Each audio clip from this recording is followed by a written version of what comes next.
Hello and good evening to you all.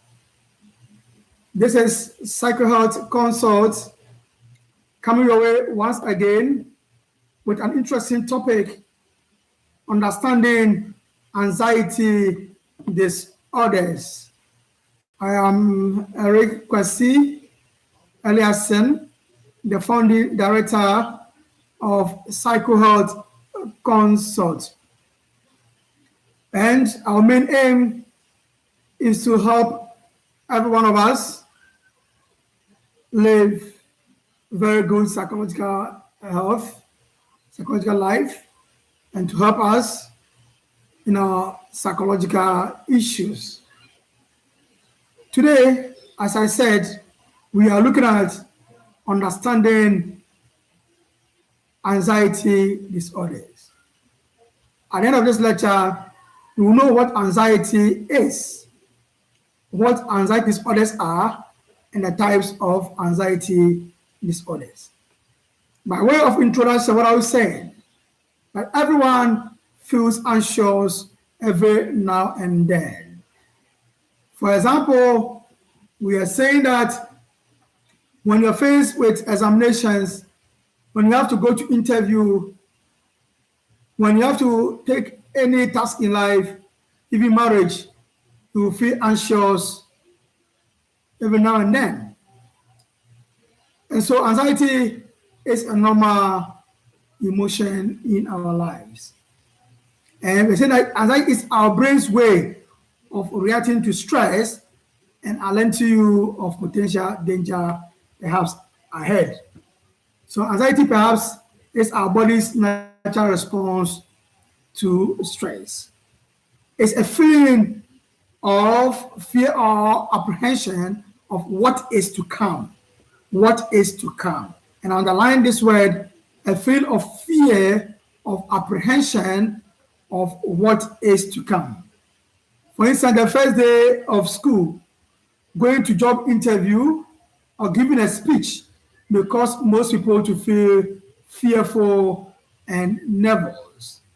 So it's normal to feel anxious about moving to a new place, starting a new job, or taking a test. It's normal.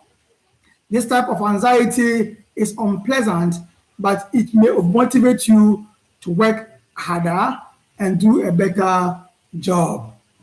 Ordinary anxiety is a feeling that comes and goes. And the anxiety of taking an examination, going for interview, if it is an ordinary anxiety, it will come and go. And it cannot interfere with any of our everyday lives.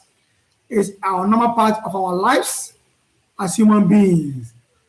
The problem is with anxiety disorders that can be detrimental to our lives. So feeling anxious is not a problem. But when the anxiety is persistent and continuous for a longer time, then that can translate into anxiety disorder, and that can be detrimental to our lives. Some of us will ask the question, is anxiety the same as a fear? Yeah, no, there are some differences. Anxiety is always worry about what is to come, fear of what is yet to come. It has a future connotation. The thing you're anxious of, the thing you fear has not yet come. But in fear, it is immediate. The object of fear is the now and then. So we have a bit of difference between anxiety and fear. So anxiety is apprehension about a future threat, but fear is immediate threat or immediate perceived threat. But we have to know that both anxiety and fear they both involve the physiological arousal, and both can be adaptive. And fear triggers what we call the fight or flight response in our bodies.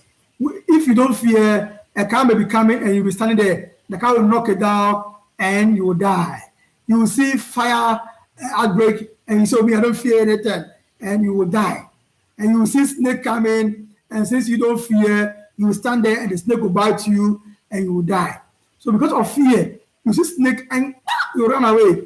You see a car coming, you're so cautious, you don't want the car to hit you. So fear can be very positive. Anxiety has an aspect of fear, but that is for the future. Okay, but some form of absence of anxiety may interfere with our performance. So we're saying that moderate levels of anxiety improve our performance. You're going to write exams because of anxiety. What do? You have to prepare.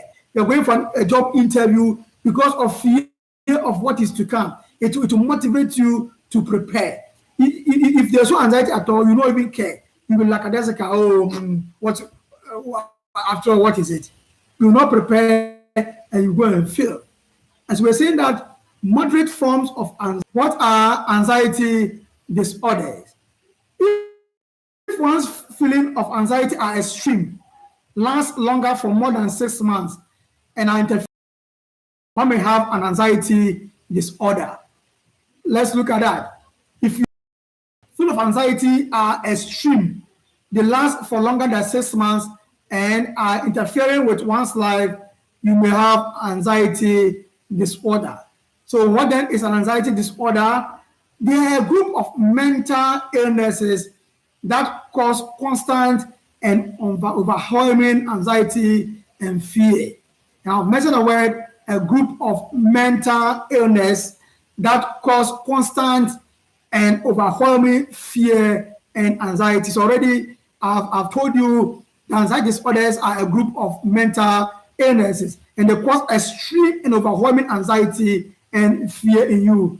Anxiety disorders differ from normal feelings of nervousness or anxiousness and involve excessive fear or anxiety. And one here that is connected to anxiety disorder is about excessive fear or excessive anxiety. If it's an ordinary anxiety, an ordinary fear, that may not be a problem. But this fear, this anxiety is excessive, is overwhelming, and can be detrimental to your life. Anxiety disorders can cause people to try to avoid situations that trigger or worsen their symptoms. Many people will avoid situations that will trigger or worsen their situation because of what they fear to go through. So when we look at anxiety disorders, they affect our job performance, they affect our schoolwork, and they even affect our personal relationship. So it's not a joke. Anxiety disorders can be detrimental to our talking about what anxiety is. The fact that it's an ordinary worry, and every human being needs some form of anxiety in order to improve their performance in life. Ordinary anxiety is not a problem, but when the anxiety becomes so extreme to the extent that they interfere with your normal process of life, to the extent that it interferes with your schoolwork or your job performance, that's where anxiety disorders will set in. So we have said that anxiety disorders can be detrimental to our lives. They can affect our everyday process, and they are a group of mental illness. This is just to explain to you what anxiety disorders are. In our next video, we are going to look at the types of anxiety disorders into detail, and in another video, we'll look at the risk factors for anxiety disorders. Stay with us. I'm Eric Eliason, the founding director for Psychohealth Consult. Subscribe to our YouTube channel. I wish you well. Bye and stay blessed. Hey.